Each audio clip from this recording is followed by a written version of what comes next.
నంద్యాల మార్కెట్లో kilo mutton 800 రూపాయలు కాగా కిలో చికెన్ 320 రూపాయలు పలుకుతోంది. సామాన్యులకు అందుబాటులో ఉండే కోడిగుడ్డు సైతం ప్రియంగా మారాయి. నిన్న మొన్నటి వరకు ఒక్కో గుడ్డు 5 రూపాయలు ఉండగా నేడు 8 రూపాయలకు ఎగబాకింది. ఎండాకాలం కావడంతో కోళ్ల ఉత్పత్తి ఆశాజనకంగా లేకపోవడంతో సరఫరా తగ్గి డిమాండ్ పెరిగింది. అదేవిధంగా కోడిగుడ్ల ధరలు కూడా పెరిగాయని వ్యాపారులు చెబుతున్నారు. ప్రస్తుతం 30 గుడ్లు 200 ధర పలుకుతోంది.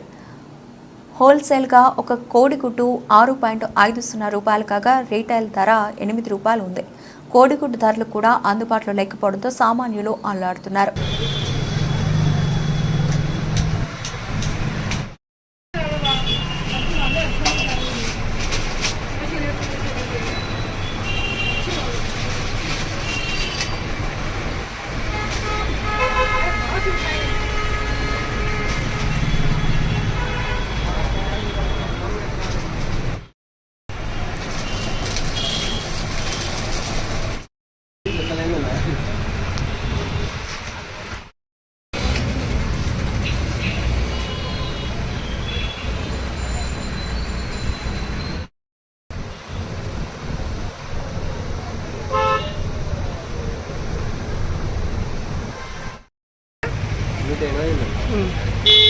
మూడు రాళ్ళ నుంచి పెరుగుతూనే ఉంది.